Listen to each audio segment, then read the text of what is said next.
नमस्कार दोस्तों। इस वीडियो में हम लोग इकोलॉजी देखेंगे, ठीक है। तो इसके पहले हमने टोटल 9 चैप्टर कंप्लीट कर लिए हैं जो मेनली प्लांट बेस्ड थे, ठीक है। तो आप पहले की वीडियोज में जाकर देख सकते हैं, ठीक है। तो वैसे तो आजकल आप देखेंगे कि इन्वायरमेंट का एक अलग से एक अलग सब्जेक्ट होता है, ठीक है।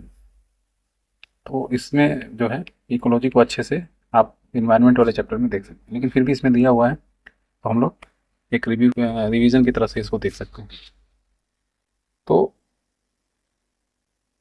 इसमें सबसे पहला प्रश्न ये है कि पारिस्थितिकी शब्द जो है, इकोलॉजी शब्द को सर्वप्रथम प्रतिपादित करने का श्रेय किसको जाता है, ठीक है।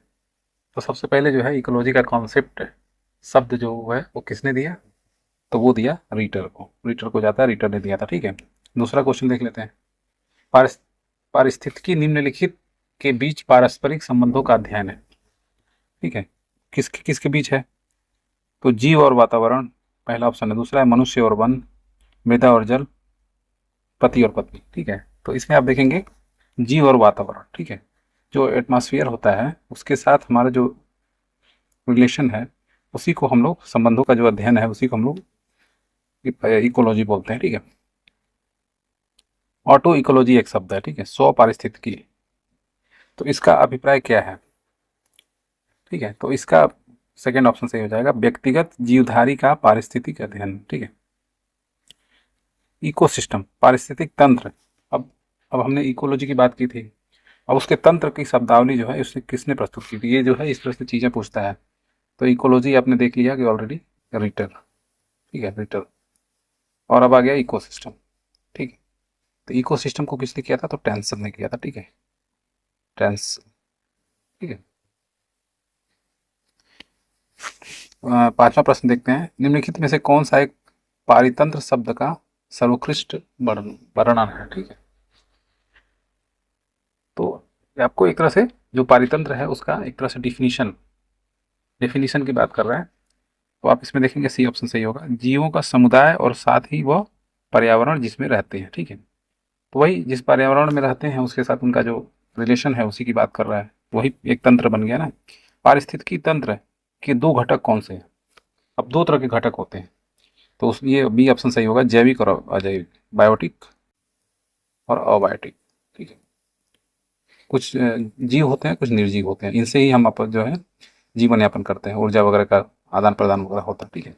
सातवां प्रश्न देख लेते हैं, तो निम्नलिखित में से कौन सा परितंत्र का अजीवी घटक है, देखिए जीवाणु में जीव होता है तो ये हो गया गलत, करेला ये भी गलत हो गया, मानव भी गलत हो गया।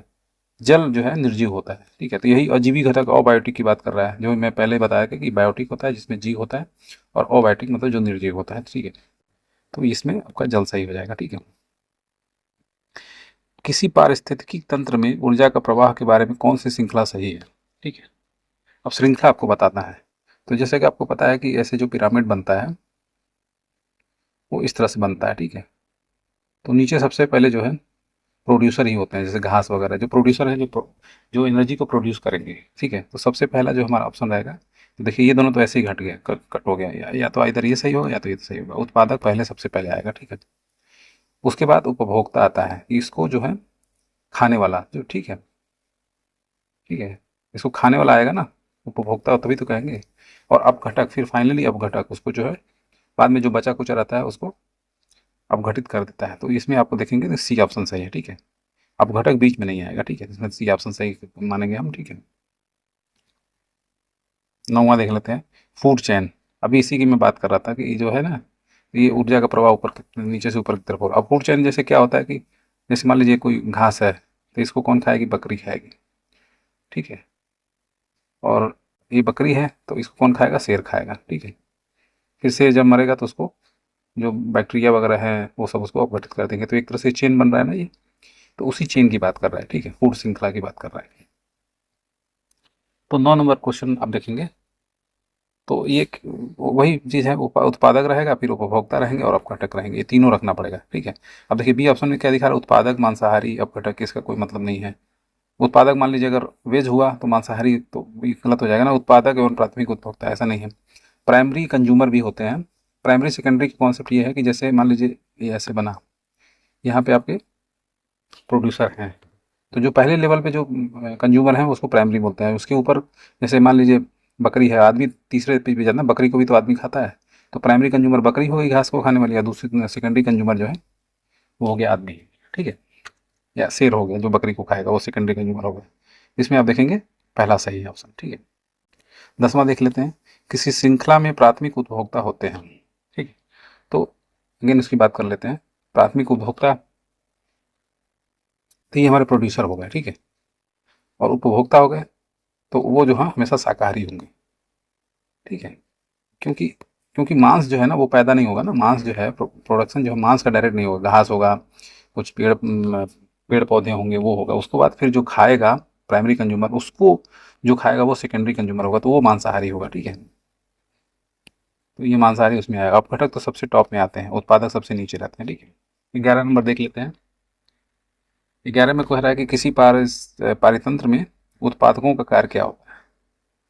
ठीक है, तो उत्पादक जैसे फिर हम ये वाला देखते हैं, ये पिरामिड हमेशा हम बनाएंगे। ठीक है, और ये इन्वर्टेड पिरामिड भी होता है। मान लीजिए कहीं कोई ऐसा जगह है जहाँ पे, मान लीजिए कोई ऐसा जगह है जहाँ पे प्रोड्यूसर बहुत कम है और खाने वाले लोग ज़्यादा हैं, तो ये ऐसा पिरामिड, उल्टा पिरामिड बन जाएगा। ठीक है, लेकिन नॉर्मली ऐसा नहीं होता। जैसे हम लोग जहाँ पे रहते हैं अपने वातावरण में, वहाँ पे घास और पेड़ पौधे वो सब ज़्यादा ही होते हैं, तो इसलिए हमेशा ऐसा ही बनता है। ठीक है, तो यही चीज़ बोल रहा है कि उत्पादक का क्या है। तो उत्पादक का काम पहली बात तो क्या है कि उत्पादन करना होता है। ठीक है, तभी तो हम लोग खाना खा पाएंगे। ठीक है, तो कार्बनिक यौगिक ये गलत हो गया। कार्बनिक यौगिक को कार्बनिक से कोई मतलब नहीं है। सौर ऊर्जा को पकड़ना तथा इसे रासायनिक ऊर्जा में बदलना। हाँ, तो देखिए जो घास वगैरह होते हैं फोटोसिंथेसिस वगैरह कर करके ये एनर्जी क्रिएट बनाते हैं। ठीक है, तो एक तरह से सौर ऊर्जा से ही तो उनका काम चल रहा है, ये और कुछ तो थोड़ी ना खा रहे हैं सिस्टम को। रासायनिक ऊर्जा का काम भी गलत हो गया, ऊर्जा को मुक्त करना भी गलत हो गया। ठीक है, तो वही ऑप्शन सही है। ठीक है, इसमें ऑप्शन सही आपका रहेगा बी नंबर। ठीक है, अब 12वें नंबर का प्रश्न, 12वें प्रश्न का देखते हैं। पारितंत्र में ऊर्जा का प्राथमिक या मुख्य स्रोत क्या होता है। तो मुख्य स्रोत हमेशा सौर ऊर्जा होता है। ठीक है, किसी भी एनर्जी सिस्टम में आप देखेंगे कि यही होता है, सबसे प्राथमिक या मुख्य स्रोत है। किसी पारितंत्र में सबसे बड़ी संख्या होती है, किसी भी पारितंत्र में सबसे बड़ी संख्या जो होती है उसकी होती है प्राथमिक उत्पादकों की होती है। ठीक है, जो उत्पादक रहेंगे वही तो मैं बोल रहा था तब से कि जैसे ये पिरामिड है, तो ये सबसे ज़्यादा रहेंगे तभी तो ये चलेंगे, नहीं तो कोलैप्स हो जाएगा सिस्टम। अगर मान लीजिए खाना ही कम है तो लोग मरने लगेंगे। उत्पादक हमेशा सबसे ज़्यादा रहेगा। वायु एवं जल की क्रिया द्वारा भूमि का हटाव कहलाता है। ठीक है, अब देखिए वायु मान लीजिए बहुत तेज हवा बह रही है, आंधी वगैरह आ रही है, तो क्या होगा, वो सॉइल को डिस्ट्रॉय करेगा। ठीक है, जल भी मान लीजिए बहुत तेज होता है, वो भी काटेगा। ठीक है, तो उसको अपर्दन बोला जाता है। ठीक है, इंग्लिश में इरोजन, किस तरह के शब्द यूज होते हैं। ठीक है, मृदा अपरदन। अब देखिए अब इसको कैसे रोका जा सकता है। मान लीजिए कोई मिट्टी है, यहाँ पे पानी तेजी से बह रहा है, यहाँ पे पेड़ वगैरह लगा दीजिए ऐसा कि हो जाए, मतलब खेती के तरीके हुए, या पानी का आप अच्छे से उसको अगर बना के रखें, तो यही चीज़ पूछ रहा है कि कैसे उसको रोका जा सकता है, तो वनों के द्वारा। ठीक है, उसका रख रखाव करके रोका जा सकता है। ठीक है, बाढ़ को कैसे रोका जा सकता है। बाढ़ को मान लीजिए बाढ़ आ रही है तो डैम वगैरह बना करके रोका जा सकता है, लेकिन डैम से भी बाढ़ आता है, तो वो अगर कंट्रोल नहीं रहेगा तो नदियों पर बांध बनाकर तथा वृक्षारोपण करके दोनों चीज़ें रहेंगी। ठीक है, वृक्षारोपण से भी मृदा अपरदन रुकेगा तो नदी नहीं कटेगी, तो जो उसका कोर्स है उसी में हो जाएगी। ठीक है, मुख्यतः मैंग्रोव वाले ज्वारी वन कहाँ पाए जाते हैं।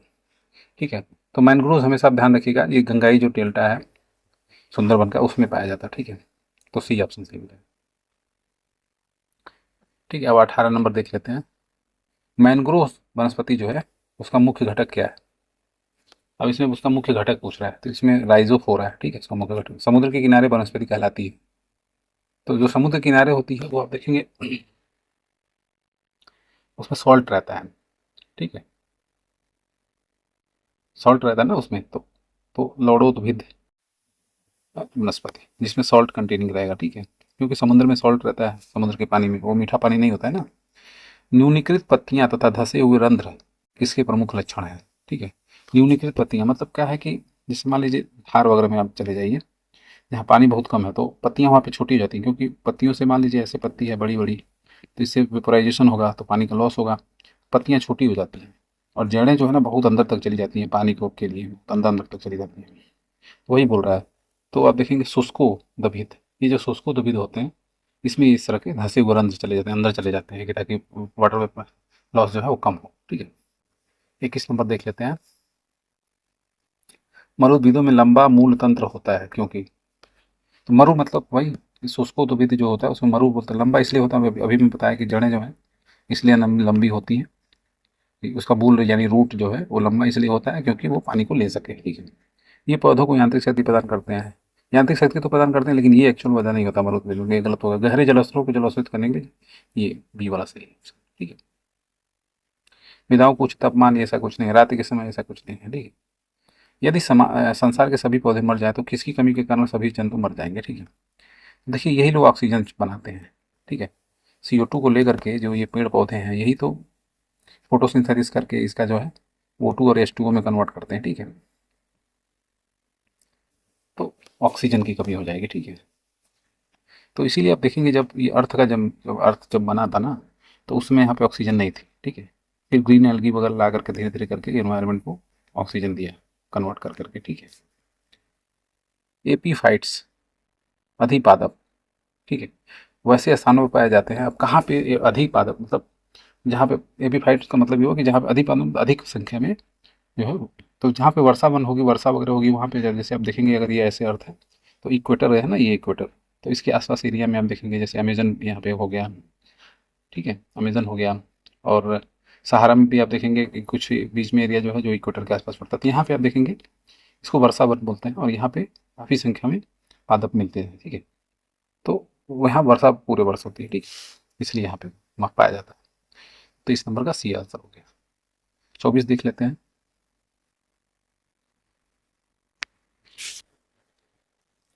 मिर्मेकोफिली एक लाभदायक संयोजन होता है कुछ पुष्पी पादपों का। ठीक है, तो अब ये जो है लाभदायक संयोजन आप देखेंगे बहुत सारे सिम्बोसिस मिलते हैं आपको देखने के लिए। ठीक है, म्यूचुएशन होता है, म्यूचुअलाइजेशन होता है, कहीं कहीं नुकसान भी होता है। तो ये देखिए चींटियों के साथ होता है और ये जो है लाभदायक होता है। ठीक है, पादप और चींटियों के बीच में होता है जिसको मिर्मे कोफिली बोलते हैं। ठीक है, ये इंग्लिश का टर्म है, इसको ऐसे ही आप लोग। संसार का सबसे बड़ा पारितंत्र, अब देखिए अब अब जैसे हमने बात की थी कि जो इकोलॉजी है वो इंट्रैक्शन होता है जो मनुष्य का वातावरण के साथ। तो अब कुछ लोग जो है वो जल के साथ वो अपना इंट्रैक्शन रखते हैं, कुछ लोग ज़मीन पे अपने सॉइल के साथ रखते हैं, कुछ लोग हवा के साथ अगर रखते हैं, तो अलग अलग पारितंत्र बन रहा है। ठीक है, एटमॉस्फेयर एक अलग पारितंत्र बन रहा है, जलीय तंत्र बन रहा है, समुद्र है, तो अलग अलग तंत्र बन रहा है। ठीक है, तो उसमें बोला है कि सबसे बड़ा तंत्र कौन सा है। ठीक है, घास स्थल हो गया, बड़ी झील हो गई, सागर हो गया, वन हो गया, तो सबसे आप देखेंगे सागर जो है ये सबसे बड़ा संख्या में है, लगभग 70% ओशियन है ना धरती पे, तो ये सबसे बड़ा तंत्र है। ठीक है, मृदा अपवर्तन को रोका जा सकता है, अभी ऊपर ही बात कर रहे थे कि जो सॉइल इरोजन होता है वो वायु के कारण होता है, एयर के कारण होता है, विंड और पानी के कारण होता है। ठीक है, तो आप देखेंगे अति चराई, इससे तो और नुकसान होगा अति चराई से। वनारोपण, ये ऑप्शन सही है। पक्षी संख्या वृद्धि करा कर ऐसा कुछ नहीं है, वनस्पति उन्मूलन ये तो और बढ़ा देगा उसको, तो वनारोपण। ठीक, 27 जब हम बकरी का मांस खाते हैं तब हम, तो बकरी का मांस हम जब खाए, जैसे मान लीजिए अब ये मैंने बात करी ऐसे, अब पहले लेवल पे प्रोड्यूसर है। ठीक है, अब इसके बाद इसको जो खाएगा वो प्राथमिक उपभोक्ता होगा यानी प्राइमरी कंज्यूमर होगा। ठीक है, तो अब जैसे पेड़ पौधे भी हम खाते हैं तो हम प्राइमरी कंज्यूमर हैं ही, लेकिन अगर ये बकरी है, यहाँ पे बकरी और हम हैं, गाय है, बकरी है, हम हैं, सब लोग पेड़ पौधे या जो भी धान गेहूँ फसल ये सब खाते हैं, तो हम लोगों को मतलब अगर सिम शेर के सामने जाएंगे तो शेर हमको भी खा लेगा। तो ये द्वितीय कंज्यूमर है, ये जो बकरी को खाए, गाय को खा जाए, गाय भैंस को खा जाए, या फिर आदमी को भी जरूरत पड़े तो खा जाए, तो ये द्वितीय कंज्यूमर होगा। ठीक है, और फिर इनको जो है फिर खाने वाले जो है जैसे मर और जाते हैं तो चील वगैरह देखें खा लेते हैं, फिर ये उसके बाद वो डिकम्पोजर वाली की श्रेणी में आ जाते हैं। ठीक है, तो आदमी अगर यहाँ चला जाता है जो बकरी को खाने वाला, तो उसको द्वितीय कंज्यूमर बोला जाता है। ठीक है, तो उसको द्वितीय उपभोक्ता बोलेंगे। ठीक है, तो 27 का बी आंसर हो गया। ठीक है, सौर ऊर्जा किससे प्राप्त होती है। अब सूर्य से प्राप्त होती है, इसमें इतना, ये तो एकदम हलवा क्वेश्चन है। 29 देख लेते हैं। अब खाद्य श्रृंखला, फूड चेन। ठीक है, फूड चेन मैंने ऊपर एक बार बताया था कि कौन किसको कैसे खाता होते चलता। ठीक है, खाद्य श्रृंखला से अभिप्राय है इनमें से किसके द्वारा ऊर्जा अंतरण अंतरण। ठीक है, इनमें किसके द्वारा ऊर्जा का अंतरण होता है। ठीक है, एक जीव से दूसरे जीव में जो है वो चलता रहता है। ठीक है, कोई घास खाता है फिर वो उसको खाता है, उसको इस तरह से ये एनर्जी ट्रांसफर बोलते हैं, ऊर्जा अंतरण मतलब एनर्जी ट्रांसफर हो रहा है ना। जैसे हमने मान लीजिए गेहूँ खाया तो हमारे अंदर एनर्जी आई, फिर हमको कोई खा लिया तो वो एनर्जी ऐसे तरह करके ट्रांसफ़र होती है।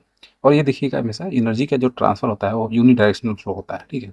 अब ऐसा उल्टा नहीं होगा कि मैं घास को एनर्जी नहीं दे सकता, ठीक है, ऐसा उल्टा नहीं होता है। हाइड्रोफाइट्स, अभी हमने देखा था एपीफाइट्स, ठीक है, अधिपातप, ये कहाँ हो रहे थे, जहाँ पे वर्षा ज़्यादा हो रही थी, मैं ट्रॉपिकल एरियाज में। अब हाइड्रोफाइट की बात करता है, हाइड्रो जहाँ पे भी वर्ड आ जाता है वहाँ पे आप देखेंगे पानी की बात होनी शुरू हो जाती है, ठीक है। तो ये क्या होते हैं, जलीय पौधे होते हैं, ठीक है। समुद्री जानवर को, जानवर तो होगा नहीं, फाइट्स है तो पौधा ही होगा, ये गलत हो गया। पौधे रोग, ये भी गलत हो गया। जलीय पौधे हो सकते हैं, तो इसमें बी आंसर हो गया, ठीक। अब 31 नंबर देख लेते हैं, निम्नलिखित में से कौन सा पौधा मरुद्भिद है। मरु मतलब डिजर्ट, ठीक है। तो डिजर्ट में रहने वाला कौन सा है, सरसों तो है नहीं। अमरबेल, करील, नीम, अमरबेल भी नहीं है, नीम भी नहीं होता है, करील आपका आंसर हो गया, ठीक है। करील जो है ये आप देखेंगे कि मरुस्थल में होता है, ठीक है, थार वगैरह एरिया जैसे एरिया में। पर्यावरण के अजैव अवयव, अजैव का मतलब अबायोटिक, निर्जीव, ठीक है। तो वनस्पति में जीव होता है, ये तो गलत हो गया। जानवर में भी जीव होता है, ये भी गलत हो गया। वायु जो है ये आपका निर्जीव है, ये सही होगा, ये तो हो ही नहीं सकता, तो वायु इसमें आंसर हो जाएगा, ठीक है। हाइड्रोपोनिक्स, हाइड्रो का मतलब मैं अभी बताया कि जहाँ पे हाइड्रो वर्ड आ जाता है वहाँ पे पानी से संबंधित चीज़ें शुरू हो जाती है, ठीक है। तो हाइड्रोपोनिक्स का मतलब क्या है, मिट्टी के बिना पौधे की वृद्धि, पानी के बिना पौधे की वृद्धि। तो हाइड्रोपोनिक का मतलब ये हुआ आपका मिट्टी के बिना पौधे की वृद्धि, ठीक है, पानी का यूज़ करके इसको बढ़ा देते हैं, ठीक है। मिट्टी की ज़रूरत पौधे को क्यों चाहिए, ठीक है। ये सब हम लोग है ना, बिना मिट्टी के पौधा नहीं हो सकता, क्यों चाहिए। मिट्टी से उसको क्या मिलता है, मिनरल्स मिलता है। इसको खड़ा होने के लिए आपको एक तरह से क्या बोलते हैं, इसको बेस मिलता है। पानी भी, पानी हम यहाँ डालते हैं तो यहाँ पे जो है कोशिका तंत्र, कोशिका के माध्यम से ऊपर में पानी जाता है, ठीक है, तो पानी भी मिलता है। तो ये तीनों अगर हम किसी पौधे को दे दें तो बिना मिट्टी के हो जाएगा। तो हाइड्रोपोनिक्स में हम यही करते हैं, ठीक है, पानी वगैरह और ऐसे ही दीवार वगैरह पे उनको स्ट्रेंथ हो गया, वो क्या नाम है, बेस दे देते हैं, तो इसको हाइड्रोपोनिक्स बोलते हैं, ठीक है। अब 34 नंबर देख लेते हैं, सौर ऊर्जा का सबसे बड़ा यौगिकरण कौन है, ठीक है। तो इसमें आप देखेंगे ग्रीन पौधे, ठीक। पारिस्थितिक संतुलन बनाए रखने के लिए भारत का वन में कितने अनुपात होना चाहिए। ये भारत नहीं, पूरे वर्ल्ड में भी ऐसा है कि पारिस्थितिक के अंदर ऐसा माना जाता है कि 33% के आसपास आपको 1/3 एरिया जो है वो वन होना चाहिए, ठीक है। तो ये आपका सही है। इंडिया में अभी कितना है ये हमको कमेंट सेक्शन में कोई अगर बताना चाहे तो बता सकता हूँ, वैसे मैं बताता हूँ, लगभग 22-21-22% के आसपास वनावरण है, ठीक। मैंग्रोव्स की खेती के लिए निम्नलिखित में से कौन सा क्षेत्र प्रसिद्ध है। मैंग्रोव्स में बताया था कि जो गंगा का डेल्टाइक एरिया है, सुंदरबन वगैरह का, वो है, ठीक है। तो अगर वो ऑप्शन में नहीं है तो फिर आप क्या बताएंगे, ठीक है। तो ये देखेंगे दक्षिण परगना जो है ये इसी को सुंदरबन डेल्टा बोलते हैं, ठीक। तो ये आपका वो जो जंगल है वो मैंग्रोव की खेती के लिए है, ठीक है। एपीफाइट्स वापस से आ गया, हमने बात की थी जहाँ पे इक्वेटर के आसपास एरिया में जो है बहुत अधिक विकसित ऐसे पौधे होते हैं जो अन्य पौधों पर निर्भर होते हैं, ठीक है। तो यांत्रिक मदद है, ठीक है।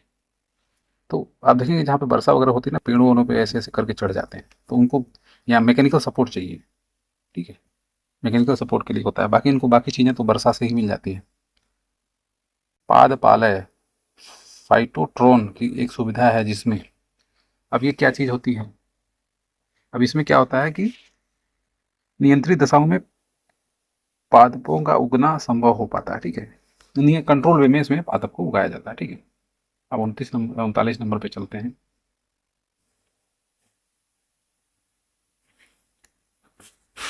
निम्नलिखित में से कौन सा कार्य पर्यावरणीय दृष्टि से उपयुक्त है।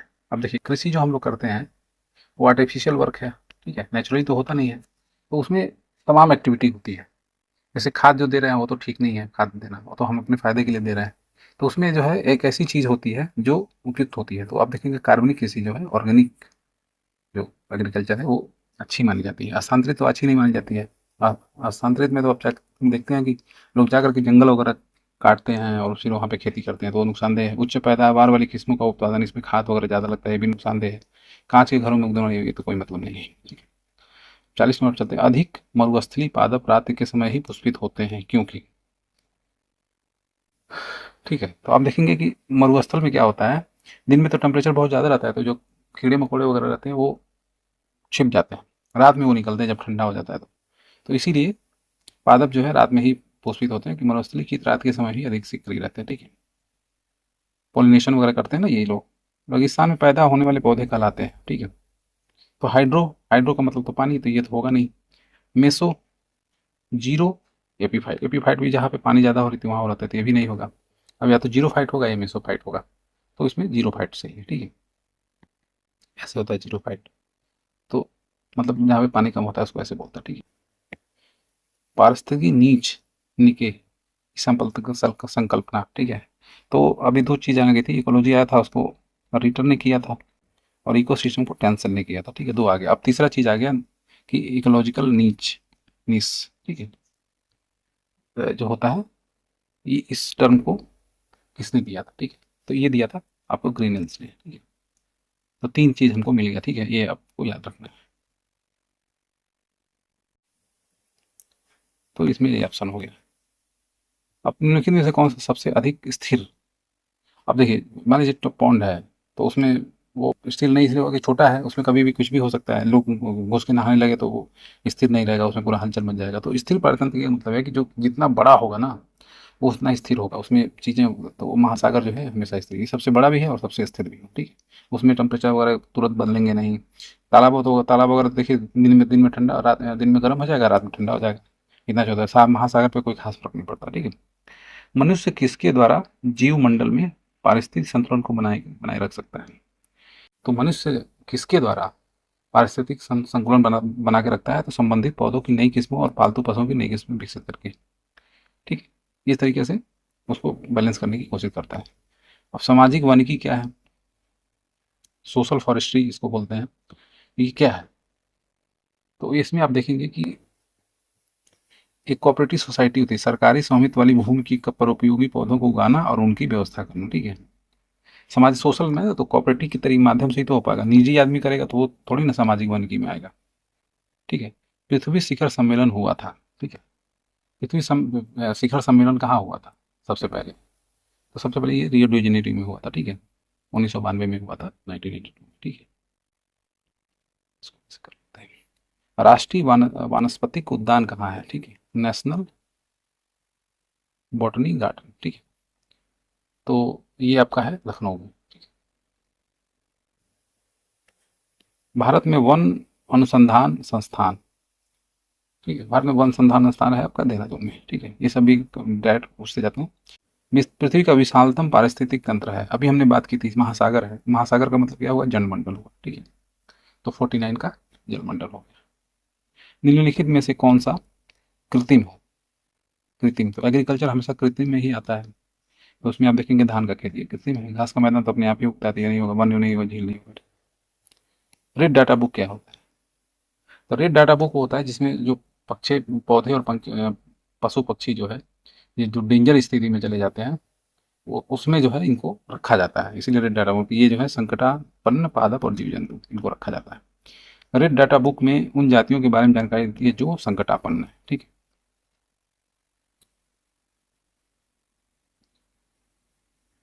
इनमें से कौन सा जैव विविधता के लिए खतरा है?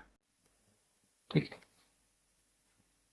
तो जैव विविधता के लिए खतरा क्या है कि जैसे कोई भी इकोसिस्टम है, उसको आप आर्टिफिशियल करना चाह रहे हैं। ठीक है, तो वो फिर उसके नेचर के अगेंस्ट काम कर रहे हैं ना, तो वही बोल रहा है कि प्राकृतिक आवासों और वनस्पति का विनाश तथा झूम खेती, ये सब जो है वो बहुत नुकसानदेह है, क्योंकि आप अपने तरीके से करना चाह रहे हैं, इससे बैलेंस बिगड़ रहा है और ये जो है संतुलन बिगड़ रहा है। ठीक है, अब हम लोग बात करेंगे 54 नंबर प्रश्न की। भारत में पारिस्थितिक असंतुलन का कौन सा एक प्रमुख कारण है? तो हमने बात अभी की थी, तो वनोन्मूलन वगैरह है, ये भी आएगा।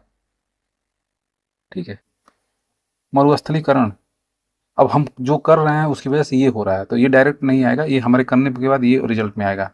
वर्षा की परिवर्तनीयता, ये तो कोई लॉजिक नहीं है।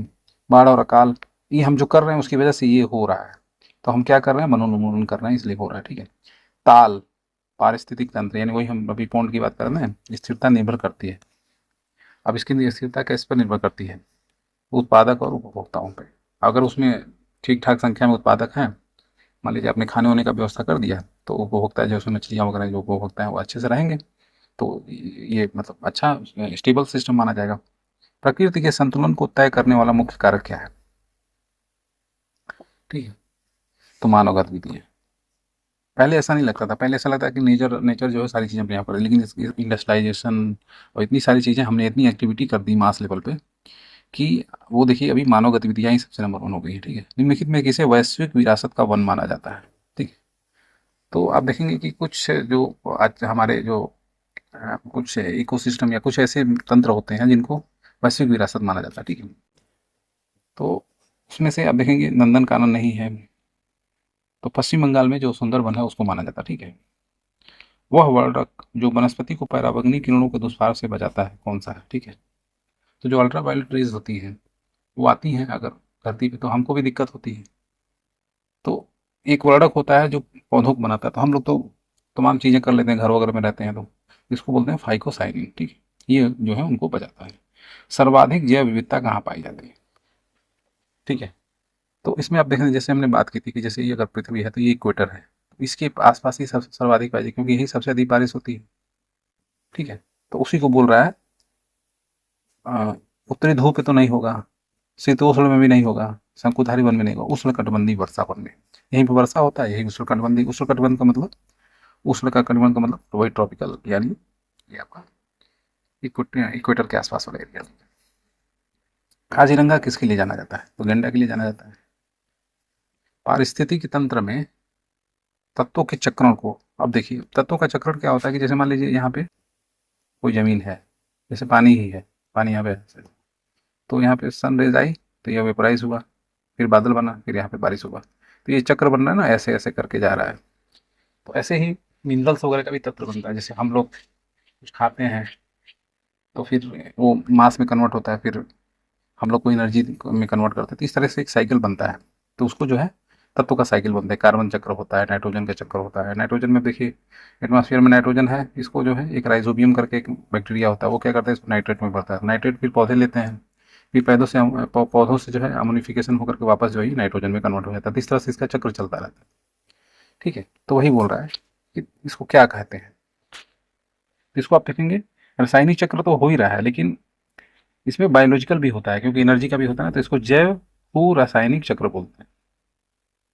एनर्जी वगैरह का भी हो रहा है ना। चिपको आंदोलन का मूल रूप से किसी के विरुद्ध था। ठीक है, तो वन कटाई के विरुद्ध था। ठीक है, शिक्षित रूप में उसका सी आंसर सही है। अब शिक्षित ही देख लेना, इको मार्क उन भारतीय उत्पादों के लिए दिया जाता है जो, तो इको का मतलब इकोलॉजी वगैरह है, तो जो पर्यावरण की दृष्टि से अच्छे हों उनको माना जाता है, तो पर्यावरण के प्रति मैत्रीपूर्ण हो उनको दिया जाता है। ठीक है, शिक्षित की क्या सी हो गया। अब 64 का बात कर लेते हैं। तो वातावरण में ग्रीन हाउस गैसों को बढ़ते हुए बाहुल्य के कारण निम्नलिखित में से प्रभावित हुए हैं सिवाय। तो ग्रीन हाउस बढ़ रहा है, तो उसकी वजह से आप देखेंगे कि सारी चीज़ें उससे हुई हैं, मतलब बिगड़ी हैं। तो क्या ऐसा चीज़ है जो नहीं बिगड़ा? तो वो है ऑक्सीजन निषेचन का प्रभाव। ठीक है, ये जो है बढ़ते के कारण सिवाय इसके ये नहीं हुआ। ठीक है, बाकी कार्बन डाइऑक्साइड तो बढ़ा ही है, समताप ये जो है ओजोन का लेयर भी घटा है, गर्मी बढ़ी है। ठीक है, ओजोन की इतनी सांद्रता पर गंभीर फुसफुसी शोष उत्पन्न करने के लिए मानव शरीर को प्रभावित करता है।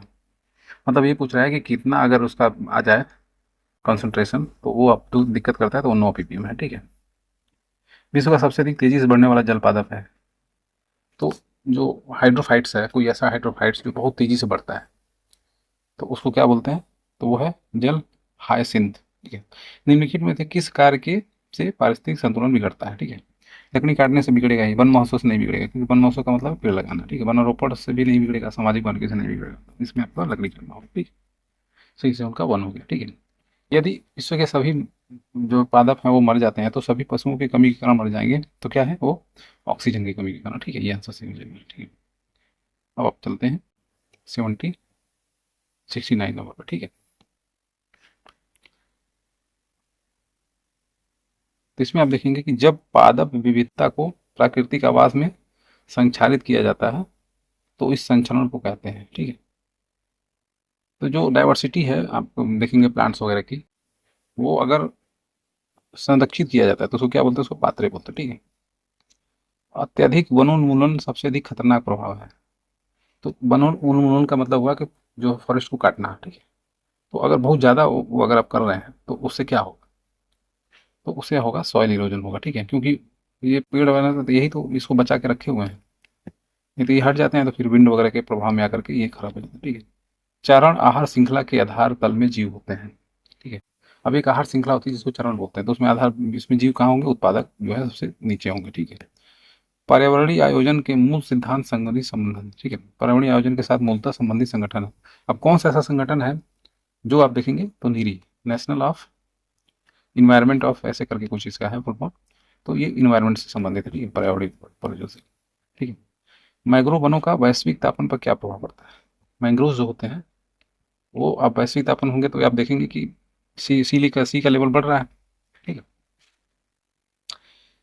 सी का लेवल बढ़ रहा है ना, तो जो मैंग्रोव वन है उसमें वैसे जड़ों में पानी लगा रहते हैं, तो ये क्या होगा, जलमग्न हो जाएंगे, लेवल बढ़ेगा तो ये डूब जाएंगे। तो वही लिख रहा है कि मैंग्रोव के विशाल क्षेत्र जलमग्न हो जाएंगे, ठीक है। वाट भारत में धारणी विकास दृष्टिकोण से बहुत विद्युत सबसे अच्छा सूत्र कौन सा है। धारणी विकास का मतलब होता है सस्टेनेबल डेवलपमेंट, ठीक है। तो कोई ऐसा डेवलपमेंट जो इस समय का जो रिसोर्सेज है उसको ज़्यादा नुकसान ना पहुंचाए और फ्यूचर के लिए वो रिसोर्स को बचा के रखें। तो ऐसा कौन सा काम करेंगे, तो कोयला तो नहीं होगा, खनिज तेल भी नहीं होगा। तो दो चीज़ हो सकता है, परमाणु ऊर्जा हो सकता है और भी, तो इसमें जल विद्युत ही सबसे अच्छा माना जाएगा, परमाणु ऊर्जा को भी नहीं माना जाएगा, ठीक। क्योंकि अल्टीमेटली ये भी लॉस होगा इसका भी। धारणी विकास जिनके उपयोग में संदर्भ में अंतर पीढ़िका संवेदनशीलता का विषय है, ठीक है। तो धारणी का विकास मतलब है कि नेचुरल रिसोर्स को बचा के रखना है, तो वही है प्राकृतिक संसाधन, इनको बचा के रखना है, ठीक है। दो विभिन्न समुदायों के बीच का संक्रांति क्षेत्र क्या कहलाता है। मान लीजिए यहाँ पे कोई सब रह रहा है, यहाँ पे इसके बीच में जो एक बफर जोन टाइप का रहता है उसको क्या बोलते हैं, तो उसको इकोटोन बोलते हैं, ठीक है।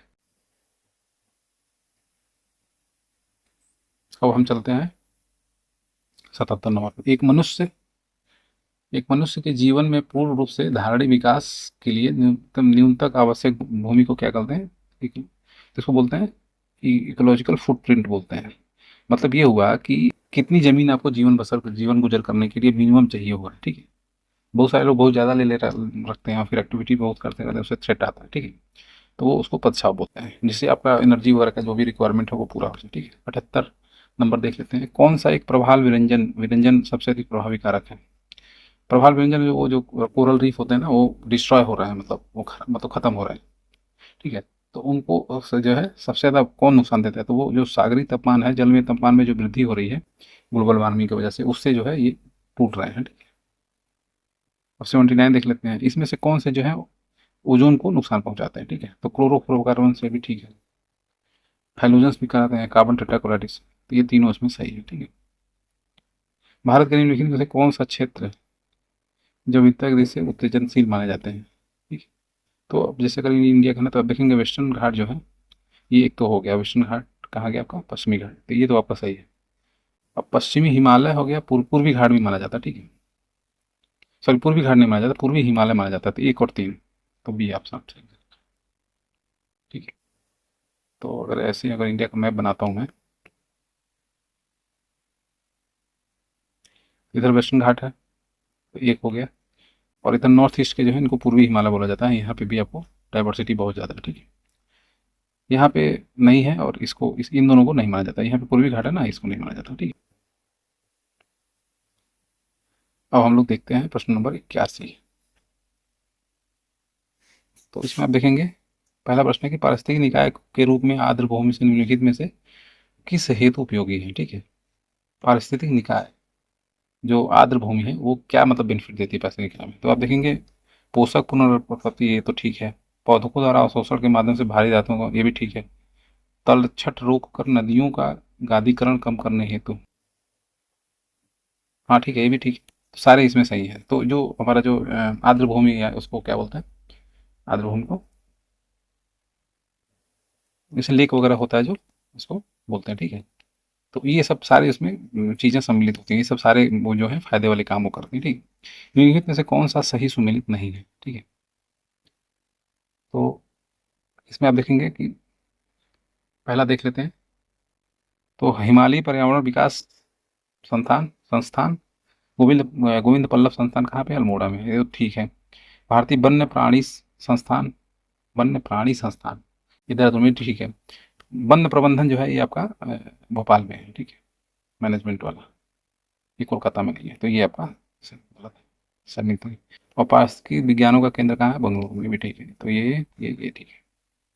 निम्नलिखित में से कौन से देश में विश्व के तापमानों पर आंकड़ों का इकट्ठा करने के लिए वैश्विक वायुमंडल चौकसी स्टेशन स्थापित नहीं किया गया? ठीक है, तो भारत में नहीं किया गया, ठीक है।